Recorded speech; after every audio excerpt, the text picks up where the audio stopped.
The rest of the story.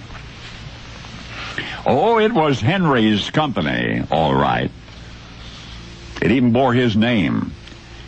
But you know, in the business world, your investors own you, and so Henry's investors owned him, and there were 5 of them, in fact, each of whom had put up $10,000 to get Henry's company started. You're the designer, they told Henry. You're the expert. And thus, in return for Henry's designs and expertise, his backers awarded him 1,000 shares of his own company's stock, and then they stepped back and awaited results. But here's the problem. In the past, everywhere Henry had gone, he had worked on his own projects on company time. Now he's doing it again. The company had his own name on it now, but as before, he was caught conducting personal business when he was supposed to be attending to corporate business. Henry's investors, concerned for the security of their investment, sought the advice of a much-respected local manufacturer named Leland. Mr. Leland agreed to visit Henry's company, assess the situation, make an appropriate recommendation, and he did. And the bottom line result was that Henry was forced out of his own business. His backers gave him a $900 cash settlement on the condition that his designs stayed with the firm, and they showed him the door.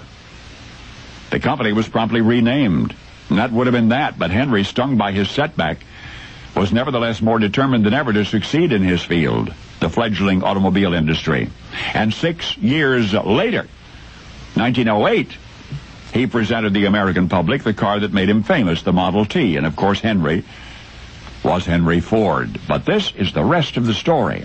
Ford's first automobile company, the Henry Ford Company, the one he lost in 1902, continued to operate based on Ford's own automotive blueprints. In other words, they kept making Ford cars, but they didn't call them Fords.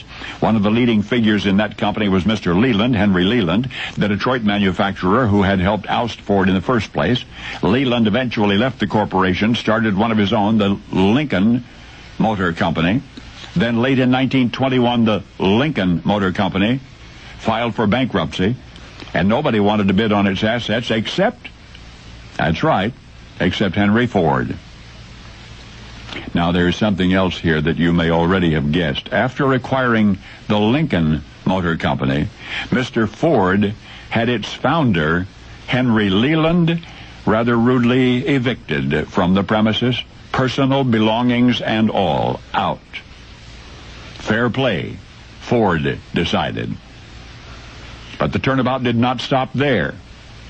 For when Ford's early backers, in league with Henry Leland, when they bounced him out of his company in 1902, they kept Ford's automotive design, but they changed the name of the Henry Ford Company to the Cadillac Automobile Company.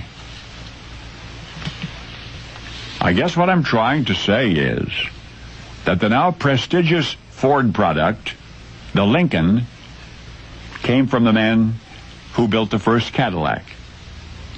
But on the other hand, the first Cadillac was really a Ford. And now you know the rest of the story.